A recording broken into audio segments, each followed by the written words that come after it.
ডোডো যেটা এমন প্রাণী ছিল যা মানুষের কারণে পৃথিবী থেকে সম্পূর্ণভাবে বিলুপ্ত হয়ে গেছে। মানুষ বলে এটা ছিল পৃথিবীর সবচেয়ে বোকা প্রাণী, যে কারণে বিলুপ্ত হয়ে গেছে। কিন্তু আসলে না, এর সত্য অনেক ইন্টারেস্টিং। প্রায় 40 লাখ বছর আগে ইন্ডিয়ান ওশান থেকে কিছু প্রাণী ছোট এই আইল্যান্ড মরিশিয়াসে উড়ে আসে।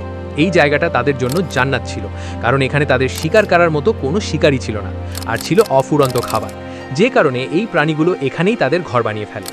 নতুন জায়গা, নতুন পরিবেশ আর সাথে অনেক পরিমাণ খাবার থাকার কারণে কবুতরের মতো এই প্রাণীগুলো সময়ের সাথে জেনেটিক্যালি মোটা হতে থাকে, এবং যাদের আমরা নাম দিই ডোডো।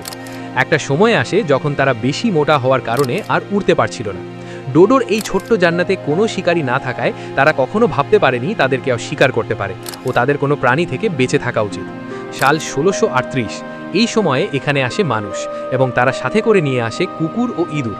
আর মানুষ ও কুকুর একসাথে ডোডোগুলোকে শিকার করে খেতে শুরু করে, আর ইঁদুর তাদের ডিমগুলো খেয়ে ফেলতে থাকে। তাদের কাছে এত সময় ছিল না যে তারা সার্ভাইভাল স্ট্র্যাটেজি শিখবে, এবং তারা 100 বছরের ভিতরে পুরোপুরিভাবে বিলুপ্ত হয়ে যায়।